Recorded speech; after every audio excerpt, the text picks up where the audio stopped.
हाय, कैसे हो आप सब? होप कि आप सभी बहुत ज़्यादा अच्छे हो। तो आज हम इस वीडियो में जो है new chapter neural control and coordination इस चैप्टर को बहुत ही फास्ट तरीके से कवर करेंगे। तो आप सभी को इस वन शॉट लेक्चर में बहुत ज़्यादा स्वागत है। तो मैं हूँ डोपामिन भैया। तो चलिए आज की इस वीडियो को स्टार्ट करते हैं।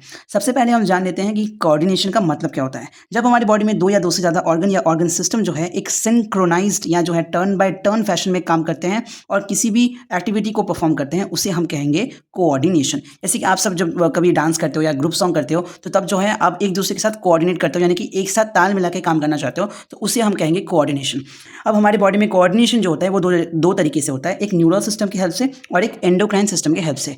सबसे पहले इन दोनों के बीच में हम डिफरेंस जान लेते हैं। न्यूरल सिस्टम में जो कम्युनिकेशन है वो न्यूरोट्रांसमीटर की हेल्प से होता है, लेकिन एंडोक्राइन सिस्टम में हार्मोन्स की हेल्प से। यहाँ जो है कम्युनिकेशन वो पॉइंट टू पॉइंट होता है और with the help of neurons होता है। यहाँ जो है हार्मोन की हेल्प से होता है और जो एंडोक्राइन ग्लैंड्स है वो अपने हार्मोन के सिक्रेशन को जो है डायरेक्टली ब्लड स्ट्रीम्स में डाल देते हैं। ठीक है, न्यूरल सिस्टम में जो कम्युनिकेशन है वो बहुत फास्टर है लेकिन लॉन्ग लास्टिंग नहीं है, लेकिन एंडोक्राइन सिस्टम में जो कम्युनिकेशन है वो स्लोअर है लेकिन लॉन्ग लास्टिंग है। अब इस चैप्टर में हम जनरली जो है न्यूरल सिस्टम के बारे में ही बात करेंगे और इसे कंट्रोल कैसे किया जाता है इन सब चीज़ों के बारे में पढ़ेंगे। तो जो लोअर इनवर्टिब्रेट्स होते हैं लाइक जो फाइलम आपने स्पॉन्जेस पढ़े थे, सिलेंट्रेटा, फिटिनोफोरा, ये सब जो एनिमल किंगडम में पढ़े थे, तो उन सारे फाइलम्स में जो है यानी कि इनवर्टिब्रेट्स, ये जो है लोअर इनवर्टिब्रेट्स, इनके अंदर न्यूरल सिस्टम जो है ज़्यादा वेल डेवलप नहीं होता, बहुत ही लेस डेवलप्ड होता है। सबसे पहले न्यूरल सिस्टम हमें हाइड्रा में मिला था। ठीक है, न्यूरॉन्स हमें उधर ही देखने को मिले थे। इंसेक्ट्स में थोड़ा सा जो है बेटर न्यूरल सिस्टम हमें या नर्वस सिस्टम जो है हमें देखने को मिलता है, लेकिन जो वर्टिब्रेट्स है इनके अंदर हमें सबसे बेस्ट और वेल डेवलप्ड जो है न्यूरल सिस्टम देखने को मिलता है। अब हम पढ़ेंगे उनके बारे में जिनके बारे में पढ़ना हमें ज़्यादा पसंद है और हम इंटरेस्टेड ज़्यादा होता है, यानी कि ह्यूमन के नर्वस सिस्टम के बारे में। ह्यूमन के नर्वस सिस्टम को सबसे पहले दो पार्ट्स में जो है डिवाइड किया जाता है, एक सीएनएस और पीएनएस। सीएनएस मतलब सेंट्रल नर्वस सिस्टम, इसके अंदर पड़ता है ब्रेन और spinal cord. Peripheral nervous system या पीएनएस के अंदर पड़ते हैं, सबसे पहले हम जान लेते हैं एफरेंट या सेंसरी न्यूरॉन के बारे में और इफरेंट या मोटर न्यूरॉन के बारे में। एफरेंट या सेंसरी न्यूरॉन वो न्यूरॉन है जो कि सबसे पहले किसी भी चीज़ को, जो स्टिमुली है, उसको सेंस करता है और सीएनएस के पास लेके जाता है। ठीक है, एफरेंट न्यूरॉन जो है वो सीएनएस से जो है जो इन्फॉर्मेशन प्रोसेस्ड हुआ है उसको सीएनएस से जो है उस ऑर्गन में जहाँ पे वो स्टिमुली सेंस हुआ है उधर ले जाता है with the help of efferent या मोटर न्यूरॉन। ओके, अब पीएनएस को और भी दो पार्ट्स में डिवाइड किया जाता है, एक सोमैटिक नर्वस न्यूरल सिस्टम और एक ऑटोनोमिक न्यूरल सिस्टम। सोमैटिक जो न्यूरल सिस्टम है जहाँ सीएनएस से जो है इन्फॉर्मेशन प्रोसेस होकर ऐसे ऑर्गन्स में जाते हैं जो कि वॉलंटरी है। ओके, ऑटोनोमिक न्यूरल सिस्टम में जो इन्फॉर्मेशन है सीएनएस से प्रोसेस होकर ऐसे ऑर्गन्स में जाते हैं जो कि इनवॉलंटरी है। ठीक है, एग्जांपल विसरल ऑर्गन्स। अब विसरल ऑर्गन के बारे में बात हो ही रही है तो ये हम जान लेते हैं कि विसरल नर्वस सिस्टम भी हमारे बॉडी में प्रेजेंट होता है जो कि पीएनएस का यानी कि पेरिफेरल नर्वस सिस्टम का ही पार्ट होता है, जहाँ जो इन्फॉर्मेशन है वो विसरल ऑर्गन से जो है with the help of sensory neurons CNS तक जाता है और सीएनएस से प्रोसेस होकर जो है वो information with the help of motor neuron ये फिर से विसरल ऑर्गन्स में जाता है। ठीक है, अब बात करते हैं हमारे ये जो ऑटोनोमिक नर्वस सिस्टम है, इसे और भी दो पार्ट्स में हम डिवाइड कर सकते हैं, एक सिंपैथेटिक और एक पैरासिम्पैथेटिक। मजे की बात है ये है कि हमें इन दोनों को नहीं पढ़ना। ओके, अब हम जो है न्यूरॉन्स के बारे में बात करते हैं। सो न्यूरॉन्स जो है हमारे न्यूरल टिश्यू का जो है basic structural and functional unit माना जाता है, जो कि कंडक्शन में यानी कि इम्पल्स के कंडक्शन में हेल्प करता है। ठीक है, अब इसे जो है हम 3 टाइम्स में डिवाइड करते हैं on the basis of number of dendroids और एक्सॉन जो कि उनमें प्रेजेंट होता है। ठीक है, अगर यूनिपोलर न्यूरॉन की बात करते हैं तो इधर जो है एक सिंगल साइटोप्लाज्मिक एक्सटेंशन हमें देखने को मिलता है। ठीक है, सिंगल यानी कि हमें सिर्फ एक्सॉन्स देखने को मिलेगा, कोई भी डेंड्रॉइड देखने को नहीं मिलेगा। ठीक है, उसे हम कहेंगे unipolar neuron. Example, embryonic life में जो हमारे बॉडी में जितने भी न्यूरॉन्स प्रेजेंट होते हैं सारे जो है यूनिपोलर होते हैं। ठीक है, अब आते हैं बाइपोलर न्यूरॉन के बारे में। ठीक है, अब बाइपोलर न्यूरॉन में एक डेंड्राइट प्रेजेंट होगा और दूसरे एंड में जो है एक्सॉन प्रेजेंट होगा। एग्जांपल की बात करते हैं तो हमारे बॉडी में जितने भी सारे सेंस ऑर्गन्स हैं उधर जो है मैक्सिमम जो है हमें बाइपोलर न्यूरॉन ही देखने को मिलता है। ठीक है, फिर आते हैं मल्टीपोलर न्यूरॉन के बारे में। तो इधर जो है हमें एक एक्सॉन तो देखने को मिलेगा ही, उसके साथ साथ हमें बहुत सारे मल्टीपल डेंड्राइट्स देखने को मिलेंगे। ठीक है, एग्जांपल की बात करते हैं तो सेरेब्रल कॉर्टेक्स में हमारे जितने भी न्यूरॉन्स प्रेजेंट होते हैं वो ये मल्टीपोलर न्यूरॉन ही होते हैं। ठीक है, अब आ जाते हैं टाइप्स ऑफ एक्सॉन के बारे में। अब एक्सॉन के ऊपर अगर एक्सॉन जो है दो टाइप्स के होते हैं, एक माइलिनेटेड और एक अनमाइलिनेटेड। माइलिनेटेड न्यूरॉन हम उसको कहेंगे जिसमें माइलिन शीट प्रेजेंट होगा। ठीक है, और अनमाइलिनेटेड उसको कहेंगे जिसके ऊपर जो है माइलिन प्रेजेंट नहीं होगा। ठीक है, ये जो है दोनों सीएनएस और पीएनएस में ही मिलते हैं, लेकिन जो माइलिनेटेड है ये ज़्यादा कॉमन है सीएनएस में और जो अनमाइलिनेटेड है ये ज़्यादा कॉमन है पीएनएस में। एक इंपॉर्टेंट बात ये है कि जो सीएनएस में जो माइलिन शीट है ये ऑलिगोडेंड्रोसाइट जो है ये सिक्रीट करते हैं, लेकिन पीएनएस में जो है जो स्वान सेल्स होते हैं वो जो है माइलिन को सिक्रीट करते हैं। अब हम पढ़ेंगे जनरेशन ऑफ नर्व इम्पल्स, ठीक है। लेकिन ये पढ़ने से पहले हम जान लेते हैं ये रेस्टिंग मेम्ब्रेन पोटेंशियल क्या होता है। ये एक जनरली एक चार्ज होता है -70 का, जो कि हमारे न्यूरॉन के एक्सोप्लाज्म में मेंटेन होता है। अब ये हमारे न्यूरॉन के एक्सोप्लाज्म में ये -70 का चार्ज आखिर मेंटेन कैसे होता है? ये उस टाइम पे मेंटेन होता है जबकि हमारे न्यूरॉन में कोई भी इम्पल्स नहीं आ रहा होता है, यानी कि रेस्टिंग बोला है ना, तो जब कोई इम्पल्स नहीं आ रहा होता है तो उस टाइम पे मेंटेन होता है। अब ये मेंटेन होता कहते हैं कैसे है वो पहले देख लेते हैं। सबसे पहले इधर जो है हमारे एक्सोलेमा जो है, इसके ऊपर एक चीज़ प्रेजेंट होता है, एक चीज़ बहुत इंपॉर्टेंट है, ये सोडियम पोटेशियम एटीपेस, या जिसे हम एक्टिव पंप बोलते हैं। ओके, ये प्रेजेंट होता है। ये क्या करता है, ये दो जो सोडियम है इसको एक्सोप्लाज्म के बाहर जो है ये धकेल देता है, और 2 पोटेशियम को जो है ये बाहर से अंदर ले जाता है, ठीक है। 3 सोडियम को बाहर और 2 पोटेशियम को अंदर, ठीक है। तो इसकी वजह से जो है जो रिलेटिवली जो पॉजिटिव चार्ज है वो बाहर ज़्यादा हो रहा है, अंदर कम हो रहा है, ठीक है। अब और भी आगे देखते हैं। यहाँ जो है एक्सोप्लाज्म के अंदर जो है नेगेटिवली चार्ज प्रोटीन जो है वो प्रेजेंट होता है, जो कि इसके अंदर के चार्ज को और ज़्यादा नेगेटिव बनाता है, ठीक है। अब इधर जो है लीकी चैनल्स प्रेजेंट है, ठीक है, जो कि जनरली जो है इसमें जो है एनर्जी यूटिलाइज नहीं होता है, ठीक है, यानी कि ये ऐसे ही लीक कर देते हैं। तो जिसका कंसंट्रेशन बाहर होगा और जिसका कंसंट्रेशन बाहर ज़्यादा होगा, ठीक है, वो अंदर से बाहर से अंदर आएगा, और जिसका कंसंट्रेशन अंदर ज़्यादा होगा वो अंदर से बाहर जाएगा, क्योंकि ये जो है कोई भी एनर्जी यूटिलाइज नहीं कर रहे हैं। अब इधर सोडियम लीकी चैनल्स और पोटेशियम लीकी चैनल्स दोनों ही प्रेजेंट होता है। पोटेशियम अंदर ज़्यादा होता है और सोडियम जो है बाहर ज़्यादा होता है, ठीक है। तो जो सोडियम है वो बाहर ज़्यादा है, तो अंदर से बाहर लीकी चैनल्स के हेल्प से अंदर आएगा, और जो ये पोटेशियम जो है वो बाहर अंदर से बाहर जो है ये लीकी चैनल्स के थ्रू जाएगा। तो जनरली जो है इसकी वजह से, इन सब चीज़ों की वजह से हमारे एक्सोप्लाज्म का जो चार्ज है वो नेगेटिव होता है, यानी कि -70 मिलीवोल्ट का चार्ज जो है हम अचीव कर पाते हैं, ठीक है। अब ये जो है generation of impulse, nerve impulse कैसे होता है इससे हम देख लेते हैं। सबसे पहले कोई भी जब इम्पल्स सबसे पहले न्यूरॉन के ये डेंड्राइट्स में आता है, तो तब जो है हमारे न्यूरॉन में मौजूद ये सोडियम लिगैंड चैनल्स जो है ये ओपन हो जाते हैं, जिससे सोडियम जो है बाहर से जो है एक्सोप्लाज्म के अंदर आने चालू हो जाता है। अब सबसे पहले हम जो इस साइड को देख लेते हैं, ठीक है। अब सोडियम जब इधर आ रहा है, इधर सोडियम का भीड़ हो जाता है, तो ये चाहते हैं कि मैं जो है सबसे पहले इस साइड को अटैक करूँ, ठीक है। तो यहाँ पे जो है रेस्टिंग मेम्ब्रेन पोटेंशियल यानी कि -70 मिलीवोल्ट का जो है ये चार्ज है, तो ये जब इधर आएंगे तो ये माइनस से ज़्यादा जो है पॉजिटिव होना चालू हो जाएगा, क्योंकि ये सोडियम जो है आयंस है, पॉजिटिवली चार्ज है, तो इस साइड को जो है पॉजिटिव चार्ज करना चाहेगा, ठीक है। तो जब इस साइड में ये आना चालू हो जाएगा, तब इधर जो है -55 और उसके बाद जो है +30 मिलीवोल्ट का जो है चार्ज अचीव हो जाएगा। अब इसे जो है हम बोलते हैं एक्शन पोटेंशियल। जब हमें +30 का जो है मिलीवोल्ट का चार्ज मिलता है, तब यहाँ मौजूद सोडियम वोल्टेज गेटेड चैनल्स जो है ओपन हो जाते हैं, और बाहर से सोडियम अंदर आना चालू हो जाता है और भी ज़्यादा। अब इधर से तो आ ही रहते हैं, इधर से बाहर से भी और आना चालू हो जाता है, तो बहुत ज़्यादा पॉजिटिव चार्ज इधर आना चालू हो जाता है।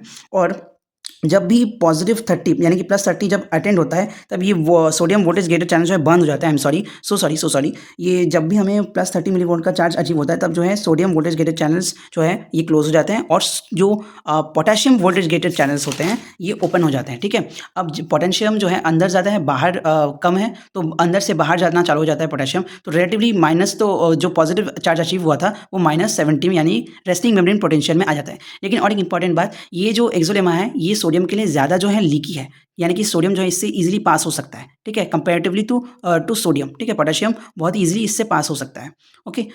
पोटेशियम वोल्टेज गेटेड चैनल से निकल रहा था, ये कुछ ज़्यादा ही निकल जाता है, जिसकी वजह से ये नेगेटिव चार्ज जो है और नेगेटिव हो जाता है, -90 आ जाता है, ठीक है। उस टाइम में हमें तो चाहिए -70 वाला, यानी कि पहले वाला रेस्टिंग मेम्ब्रेन पोटेंशियल हमें चाहिए, तो उसे अचीव करने के लिए ये सोडियम लीकी चैनल्स खुल जाता है। जैसे कि बाहर पोटेशियम ज़्यादा हो गया था, क्योंकि ये बहुत देर तक खुला था, तो क्या होता है ये लीकी चैनल्स की हेल्प से ये बाहर से अंदर आ जाते हैं, और अंदर जो है फिर से वो RMP यानी कि रेस्टिंग मेम्ब्रेन पोटेंशियल वो अचीव हो जाता है। अब हम जानते हैं कि एक जो इम्पल्स होता है उसका कंडक्शन कैसे होता है, यानी कि वो न्यूरॉन की एक साइड से दूसरी साइड में जाता कैसे है। तो ये मेनली सोडियम आयंस की हेल्प से ही होता है। तो जनरली हमारा जो एक्सोलेमा होता है वो पोलराइज स्टेट होता है, यानी कि बाहर पॉजिटिव होता है और अंदर नेगेटिव। यहाँ पे हमने 3 जो है साइड्स कर दिए हैं, और तीनों साइड में जो है जो न्यूरॉन का जो एक्सोलेमा है वो पोलराइज्ड है, यानी कि बाहर पॉजिटिव है और अंदर नेगेटिव। अब देखते जाओ, जब सोडियम इधर आना चालू हो जाएगा तो ये नेगेटिवली चार्ज जो एरिया है इधर जो है पॉजिटिव हो जाएगा बाहर के कंपैरेटिवली, ठीक है। तो बाहर ये जो है कंपैरेटिवली नेगेटिव रहेगा और अंदर पॉजिटिव हो जाएगा, क्योंकि इधर जो है सोडियम आयंस बढ़ रहे हैं। तो ये पोलराइज से क्या हो जाएगा, डीपोलराइज्ड हो जाएगा। अब ये वाला जो साइड है ये पहले रेस्टिंग मेम्ब्रेन पोटेंशियल में था, तो यहाँ रेस्ट से क्या होगा, यहाँ पॉजिटिव आ गया और इधर अभी भी नेगेटिव है, तो ये इसको अट्रैक्ट करेगा, तो ये जो है इधर से इधर आना चालू हो जाएगा, ठीक है। अब इधर -70 है, तो ये यहाँ जो पॉजिटिवली चार्ज आयंस है इधर आ रहे हैं, तो ये जो है नेगेटिव से कंपैरेटिवली बाहर से ज़्यादा जो है पॉजिटिव हो जाएगा, और ये भी जो है डीपोलराइज्ड हो जाएगा। तब जब ये पहले डीपोलराइज था और यहाँ से सोडियम आयंस जब आने लगे, तो इधर जो है पॉजिटिवली चार्ज आयन घटने लगे तो इधर जो है ये रीपोलराइज हो जाएगा, यानी कि फिर से इधर नेगेटिव और बाहर पॉजिटिव हो जाएगा, ठीक है, जो कि पहले था। और इस साइड में जो है अभी जो है ये डीपोलराइज्ड हो गया है, यानी कि अंदर पॉजिटिव और बाहर नेगेटिव। ओके, लेकिन इधर फिर से जो है वो सोडियम वोल्टेज चैनल जो है वो खुल जाएगा, अंदर आना चालू हो जाएगा। फिर जो है यहाँ जब ज़्यादा +30 हो जाएगा तब ये बंद हो जाएगा, पोटेशियम वोल्टेज के चैनल्स जो है खुल जाएंगे, तब इधर जो है फिर से ये रीपोलराइज्ड हो जाएगा और यहाँ जो सोडियम आयंस था ये इधर अट्रैक्ट होना चालू हो जाएगा, ये इधर जाएगा और ये फिर से पॉजिटिव, ठीक है। ये चीज़ जो है रिपीट होता जाएगा और ऐसे ही एक न्यूरॉन के एक साइड से दूसरे साइड में इम्पल्स का जो है कंडक्शन होता है। अब हम पढ़ेंगे ट्रांसमिशन ऑफ इम्पल्स। कंडक्शन जो है न्यूरॉन की एक साइड से दूसरी साइड जब जाता है तो उसे हम कंडक्शन कहेंगे। ट्रांसमिशन हम उससे कहेंगे जब एक न्यूरॉन से दूसरे न्यूरॉन में जा रहा है, ठीक है। तो जनरली जो ट्रांसमिशन है वो दो तरीके से होता है, जो साइनेप्सिस होता है, तो साइनेप्स क्या होता है, हमारे दो न्यूरॉन के बीच में जो एक खाली स्पेस होता है उसे हम साइनेप्स कहेंगे, ठीक है। तो हमारे बॉडी में साइनेप्स दो तरीके का होता है, ठीक है। रेयर और कॉमन की बात नहीं करेंगे, जनरली होता है दो टाइप का, ठीक है। एक होता है इलेक्ट्रिकल साइनेप्स और एक होता है केमिकल साइनेप्स। ये जो इलेक्ट्रिकल साइनेप्स है ये बहुत ज़्यादा रेयर है, यानी कि बहुत कम दिखता है हमारे बॉडी में। केमिकल साइनेप्स बहुत ज़्यादा मोस्टली प्रेजेंट होते हैं, ठीक है। यहाँ जो है साइनेप्टिक क्लेफ्ट यानी कि दो न्यूरॉन के बीच में जो स्पेस है वो बहुत ज़्यादा होता है, ज़्यादा नहीं होता है। उस वजह से जो है इधर इलेक्ट्रिकल इम्पल्सेस का जो ट्रांसमिशन है वो बहुत ज़्यादा पॉसिबल हो जाता है, यानी कि ईजी हो जाता है। लेकिन इधर केमिकल साइनेप्स में जो साइनेप्टिक क्लेफ्ट है वो बहुत ज़्यादा है, तो उस वजह से जो है इलेक्ट्रिकल इम्पल्स उधर ट्रैवल नहीं कर सकते, तो उसकी वजह से हमें जो है न्यूरोट्रांसमीटर की ज़रूरत होती है। यहाँ जो है न्यूरोट्रांसमीटर की हेल्प से हमारा कम्युनिकेशन होता है। जो इलेक्ट्रिकल साइनेप्स है इधर जो कम्युनिकेशन है वो बाई डायरेक्शनल है, क्योंकि जो है इलेक्ट्रिकल इम्पल्स है कहीं भी ट्रैवल कर सकते हैं। लेकिन जो केमिकल साइनेप्स है इधर जो है कम्युनिकेशन ये यूनी डायरेक्शन यानी कि सिंगल डायरेक्शन में ही हो सकता है। क्यों? क्योंकि जो न्यूरोट्रांसमीटर होता है ना वो सिर्फ और सिर्फ साइनेप्टिक नोब्स के साइनेप्टिक वेसिकल्स में ही प्रेजेंट होते हैं, ठीक है। यानी कि एक्सॉन के टर्मिनल में प्रेजेंट है, लेकिन डेंड्राइट में ये प्रेजेंट नहीं होते हैं, तो उस वजह से ये यूनी डायरेक्शन है, यानी कि एक ही डायरेक्शन में हो सकता है। इधर जो है गैप जंक्शन प्रेजेंट होते हैं, लेकिन जो केमिकल साइनेप्स है इधर गैप जंक्शन प्रेजेंट नहीं होता। ये जो है स्लोअर कम्युनिकेशन होता है और इलेक्ट्रिकल साइनेप्स जो है बहुत ही फास्टर कम्युनिकेशन होता है। अब देख लेते हैं कि ये ट्रांसमिशन हो कैसे रहा है। तो ये एक न्यूरॉन का एंडिंग है और ये दूसरा न्यूरॉन है। यहाँ से जो इम्पल्स है वो यहाँ जाने वाला है, तो इसे हम प्री साइनेप्टिक मेम्ब्रेन कहेंगे, ठीक है। और इसे हम पोस्ट साइनेप्टिक मेम्ब्रेन कहेंगे, क्योंकि जो इम्पल्स है वो यहाँ से यहाँ जा रहा है। ओके, तो जब भी इम्पल्स जो है डेंड्राइट से जो है ये एक्सॉन टर्मिनल में आएगा इस न्यूरॉन के, तब इधर जो है जो कैल्शियम के चैनल्स होते हैं ना वो खुल जाएंगे, ठीक है। और कैल्शियम बाहर से अंदर आना चालू हो जाएगा। अब जब अंदर जाएगा, इसके अंदर जो साइनेप्टिक वेसिकल है इसके अंदर स्टोर्ड है न्यूरोट्रांसमीटर। तो जब कैल्शियम के आयंस इसके साथ फ्यूज हो जाएंगे तब न्यूरोट्रांसमीटर यहाँ से ये जो वेसिकल है ये फूट जाएगा, ठीक है। और जो न्यूरोट्रांसमीटर है वो बाहर आ जाएगा। जब ये साइनेप्स में आएगा ये न्यूरोट्रांसमीटर, तो ये पोस्ट साइनेप्टिक मेम्ब्रेन में जो है बहुत सारे इसके रिसेप्टर प्रेजेंट होंगे। तो जब ये रिसेप्टर जो है इसको रिसीव करेगा, इसकी हेल्प से ये यहाँ का जो इम्पल्स था वो यहाँ ट्रैवल कर जाएगा, ठीक है। तो ऐसे होता है इम्पल्स का ट्रांसमिशन, ठीक है। अब यहाँ पे जो इम्पल्स आया, ठीक है, ये जो है एक्साइटेटरी भी हो सकता है और इनहिबिटरी भी हो सकता है, ठीक है। यानी कि या तो ये पोस्ट साइनेप्टिक मेम्ब्रेन को जो है एक्साइट करेगा या तो इसको इनहिबिट करेगा, ठीक है। अब इसका एग्जांपल जो होता है वो एपिनेफ्रिन या जिसे हम एड्रेनालिन भी बोलते हैं, और जो इनहिबिटरी का जो एग्जांपल होता है वो है ग्लाइसिन, ठीक है। ये हमने जो बात किया, ये बात किया हमने अनमाइलिनेटेड न्यूरॉन्स का, ठीक है। लेकिन माइलिनेटेड न्यूरॉन में जो है इधर माइलिन शीट प्रेजेंट होता है, जिसके ऊपर से जो है इम्पल्स प्रेजेंट नहीं कर सकता, तो कि यहाँ से जो है इम्पल्स जंप करके जो है ट्रैवल करते हैं। ये नेगेटिव ऐसे ऐसे ये जो सोडियम आयंस है इसको पॉजिटिव बनाएंगे, फिर इसको पॉजिटिव बनाएंगे, फिर इसको पॉजिटिव बनाएंगे, फिर इसको पॉजिटिव बनाएंगे, ऐसे ऐसे जंप करके जो है ट्रैवल करते हैं। अब आ जाते हैं हम इस चैप्टर के सेकंड पार्ट में, यानी कि अब हम पढ़ेंगे सीएनएस के बारे में, यानी कि सेंट्रल नर्वस सिस्टम के बारे में, ठीक है। इसमें हम किसको पढ़ेंगे? सिर्फ ब्रेन को पढ़ने वाले हैं। अब ये ब्रेन जो होता है ये हमारे बॉडी का main control and command centre होता है, ठीक है। इसका स्ट्रक्चर जो है हम इसे जनरली वॉलनट से यानी कि अखरोट से जो है जनरली हम इसे जो है कंपेयर करते हैं। क्यों? क्योंकि इसके अंदर भी जैसे कि अखरोट के बाहर वाला एक हार्ड लेयर होता है, फिर उसके अंदर अखरोट प्रेजेंट होता है जो कि ब्रेन लाइक ही यानी कि देखने में होता है, सेरेब्रल हेमिस्फीयर्स के जैसे देखने में होता है। तो वैसे ही ब्रेन का भी स्ट्रक्चर कुछ वैसा ही होता है। ये जो है हमारे बॉडी में बहुत सारे voluntary actions, emotions, memory, speech, temperature etcetera चीज़ों को जो है कंट्रोल करता है, ठीक है। ब्रेन जो है प्रोटेक्टेड रहता है with the help of 3 cranial meninges layer, यानी कि ये एक क्रेनियल मेनिंजेस जो होता है ना ये एक मसल का लेयर होता है, ठीक है। 3 मसल के लेयर्स होते हैं। तो ये अगर क्रेनियम है यानी कि जो बोनी बॉक्स है जो सबसे ऊपर रहता है क्रेनियम, इसके अंदर जो है मेनिंजेस प्रेजेंट होता है, ठीक है। अब सबसे पहला जो मेनिंजेस होता है उसे हम ड्यूरा मैटर कहते हैं, फिर प्रेजेंट होता है आपका एरेकेनॉइड, और फिर लास्ट में प्रेजेंट होता है जो कि ब्रेन से अटैच रहता है जिसे हम पाया मैटर कहते हैं, ठीक है। जो ड्यूरा मैटर है ये सबसे टफ और हार्ड होता है। जो एरेकेनॉइड मिडिल में प्रेजेंट होता है वो ड्यूरा मैटर से कंपैरेटिवली थिन होता है, ठीक है। और जो पिया मैटर होता है ना ये सबसे थिन होता है और सबसे इनरमोस्ट लेयर होता है जो कि ब्रेन के साथ डायरेक्ट कांटेक्ट में रहता है, ठीक है। इंपॉर्टेंट बात ये है, जो पिया मैटर और एराकिनॉइड के बीच में जो स्पेस है, जिसे हम सब एराकिनॉइडल स्पेस बोलते हैं, इसके अंदर प्रेजेंट होता है सीएसएफ, जिसे हम सेरिब्रोस्पाइनल फ्लूइड बोलते हैं। ठीक है, ये बहुत सारी चीज़ों में हेल्प करता है हमारे ब्रेन में, जैसे कि शॉक एब्जॉर्ब करने में हेल्प करता है, ब्रेन के नरिशमेंट में हेल्प करता है, फिर ब्रेन को जो है एक बॉयंसी प्रोवाइड करता है। सो इसके बहुत सारे फंक्शन हैं। ठीक है, अब बात कर लेते हैं जो डेवलपमेंट होता है ब्रेन का। जब हमारा एम्ब्रियोनिक लाइफ होता है तो ब्रेन में जनरली 3 लोब्स होते हैं। ठीक है, एक प्रोजेंसेफेलॉन जो कि बाद में जाके फोर ब्रेन को बनाता है, यानी कि जो ब्रेन का फ्रंटल पार्ट है उसको जो है प्रोजेंसेफेलॉन बनाता है, और एक जो बीच में एक लोब रहता है जिसे हम मेसेंसेफेलॉन बोलते हैं, वो बाद में जाके फॉर्म करता है मिड ब्रेन, और एक होता है रोम्बेनसेफेलॉन जो कि बाद में जाके फॉर्म करता है हाइंड ब्रेन। तो इससे हमें ये तो पता चल गया कि हमारे ब्रेन में जनरली 3 पार्ट्स ही होते हैं। अब सबसे पहले अगर फोर ब्रेन की बात करते हैं तो फोर ब्रेन में सबसे पहले होता है सेरिब्रम, जो कि सबसे ज़्यादा हमारे ब्रेन का सबसे लॉन्गेस्ट या लार्जेस्ट पार्ट है। ठीक है, फिर होता है लिम्बिक सिस्टम, जिसमें आते हैं एमिगडाला और हिप्पोकैम्पस। पढ़ेंगे इनके बारे में, आगे पढ़ेंगे, अभी पढ़ेंगे। ठीक है, फिर होता है ऑयल फैक्ट्री लोब्स, फिर होता है डाइनसेफेलॉन जिसके अंदर आता है एपिथैलेमस, थैलेमस और हाइपोथैलेमस। ठीक है, देन मिड ब्रेन, और फिर आता है हमारा हाइंड ब्रेन जो कि कंसिस्ट करता है पॉन्स सेरिब्रम और जो है आपका मेडुला ऑब्लोंगाटा। ठीक है, अगर हम ब्रेन के सैजिटेटल सेक्शन को देखें तो ये कुछ ऐसा दिखेगा, जो कि शायद आप सबको आता ही है। ठीक है, तो चलिए हम अभी जो है सारे पार्ट्स के बारे में डिस्कस कर लेते हैं। ठीक है, डायरेक्ट। तो सबसे पहले फोर्थ ब्रेन में आता है सेरिब्रम, जो कि ब्रेन का सबसे प्रोमिनेंट पार्ट है। ठीक है, अब इस सेरिब्रम को जो है हम दो लॉन्गिट्यूडनल क्लेफ्ट में हम डिवाइड करते हैं, दो सेरिब्रल हेमिस्फेयर में हम इसको डिवाइड करते हैं। ठीक है, आप सबको पता होगा एक लेफ्ट हेमिस्फेयर होता है और राइट हेमिस्फेयर होता है, और इसके बारे में आपने बहुत सारे शॉर्ट्स में भी देखा होगा। ठीक है, जो राइट ब्रेन होता है वो हमारी क्रिएटिविटी के लिए डिपेंडेंट होता है, जो लेफ्ट ब्रेन होता है वो साइंटिफिक थिंकिंग के लिए होता है। ठीक है, ये सब हमने बहुत सारा देखा है। सेरिब्रम जो होता है, और एक एक्स्ट्रा बात मैं बता दूं, इसे ब्रेन ऑफ ब्रेन भी कहते हैं। ठीक है, दो सेरिब्रल हेमिस्फेयर जो होते हैं वो एक ट्रैक्ट ऑफ नर्व फाइबर्स के हेल्प से जो है जुड़े रहते हैं, जिसे हम कॉर्पस कैलोसम कहते हैं। ठीक है, और हमारे जो है ईच सेरिब्रल हेमिस्फेयर के जो है 4 लोब्स होते हैं, frontal lobe, parietal lobe, temporal lobe और ऑसिपिटल लोब। अब चलिए जान लेते हैं व्हाइट मैटर और ग्रे मैटर का कॉन्सेप्ट। अब हमारा जो ब्रेन होता है ना, उसकी बाहर या आउटर साइड की बात करते हैं तो उधर जनरली प्रेजेंट होता है आपका सेल बॉडी। ठीक है, और अंदर सारे जो एक्सॉन होते हैं वो सारे प्रेजेंट होते हैं। ठीक है, अब हमें ये भी कुछ देर पहले हमने यही पढ़ा है कि जो मेनली जो सेरिब्रल कॉर्टेक्स है ना, उसमें हमें जो है माइलिनेटेड न्यूरॉन्स देखने को मिलते हैं। तो अंदर माइलिनेटेड न्यूरॉन्स होने के कारण और बाहर सेल बॉडी जिसमें माइलिन शीट प्रेजेंट नहीं होता है। ठीक है, इसके कारण जो है दोनों का कलर हमें अलग अलग दिखता है। तो बाहर का जो ब्रेन का जो बाहर का सरफेस है उधर हमें ग्रे देखने को मिलता है, और अंदर जो है हमें वाइटिश देखने को मिलता है माइलिन की वजह से। ठीक है, तो बाहर के सेल बॉडी के पार्ट को हम बोल देते हैं ग्रे मैटर, और अंदर के पार्ट को बोल देते हैं वाइट मैटर।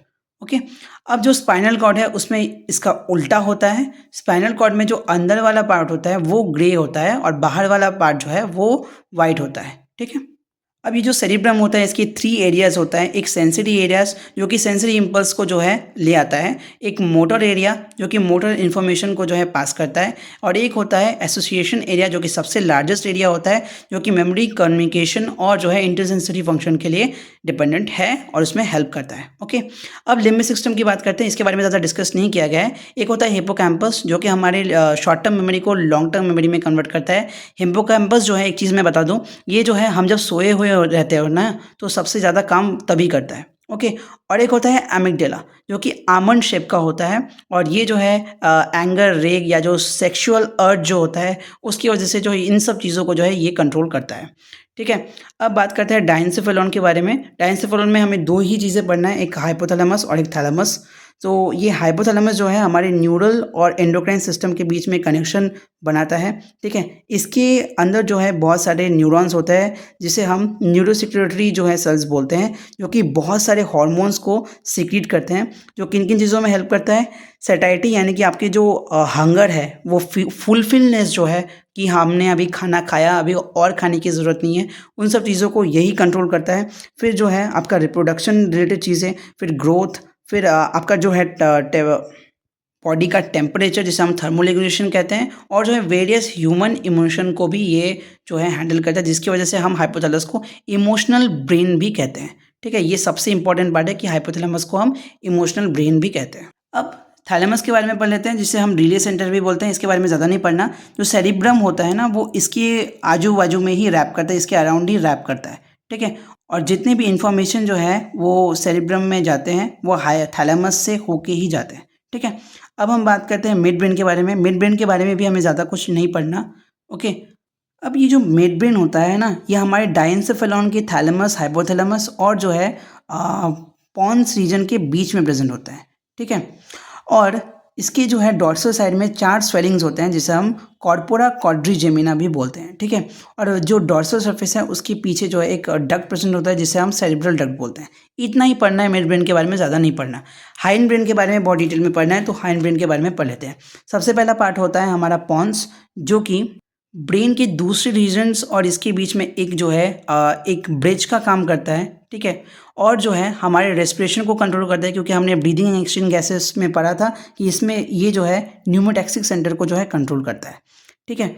अब बात करते हैं सेरिब्रम के बारे में। ये हमारे ब्रेन का सबसे लार्जेस्ट पार्ट है। सबसे पहला था सेरिब्रम और सेकेंड लार्जेस्ट है आपका सेरिबेलम, ओके। अब सेरिबेलम जो है ना, इसके अंदर भी 2 सेरिब्रल हेमिस्फीयर जो है मिलता है, ठीक है। और एक बहुत ही ज़रूरी बात, जैसे कि ब्रेन में हमें आउटसाइड में ग्रे मैटर मिल रहा था और इनसाइड में वाइट मैटर मिल रहा था, सेम केस जो है सेरिब्रम के केस में भी है, ठीक है। सेरिबेलम जो है हमारे बॉडी में इक्विलिब्रियम को जो है या बैलेंसिंग को जो है वो मेंटेन रखता है, यानी कि बॉडी में हमें बैलेंसिंग जो है यानी कि चलने फिरने में, इन सब चीज़ों में, साइकिलिंग में, इन सब चीज़ों में सेरिबेलम हमें हेल्प करता है। और इनवॉलंटरी जितने भी एक्टिविटीज़ है उसको भी ये कंट्रोल रखता है। अब बात करते हैं मेडुला के बारे में। ये जो हमारी मेडुला जो है हमारी ब्रेन को जो है और स्पाइनल कॉर्ड जो है इन दोनों को कनेक्ट करता है, ठीक है। अब मेडुला, हमने एक चीज़ पढ़ा था breathing and exchange of gases में कि ये जो है आरआरसी यानी कि रेस्पिरेटरी रिदमिक सेंटर, इसको कंट्रोल करता है। सो रेस्पिरेशन को जो है डायरेक्ट कंट्रोल करने का हक मेडुला को भी है। इसके अंदर इसका जो है कंट्रोल होता है। और जो है बहुत ही इंपॉर्टेंट हार्ट रेट और गैस्ट्रिक रिफ्लेक्स, ठीक है। यानी कि बॉडी जो पेट में जो है कोई भी अगर गैस्ट्रिक जूस का सिक्रीशन करना हो तो उसमें मेडुला का जो है बहुत ज़्यादा कमांड रहता है, ओके। और वोमिट रिफ्लेक्स यानी कि वोमिटिंग करना हो, यानी कि पेट में अगर कोई भी एक्सेस जो है फूड आ जाता है, ठीक है, तो उसको भी निकालने में ये हेल्प करता है, ओके। अब बात कर लेते हैं इस चैप्टर का एक लास्ट एक point, important point, brain stem किसको बोलते हैं। सो मिड ब्रेन के साथ पॉन्स और मेडुला को अगर हम जोड़ दें तो उसको हम कहेंगे मिड ब्रेन, ठीक है। और एक इंपॉर्टेंट बात, कभी कभार जो है इधर मिड ब्रेन के साथ जो है हाइंड ब्रेन दे देता है तो उसको भी हम ब्रेन स्टेम बोल देंगे।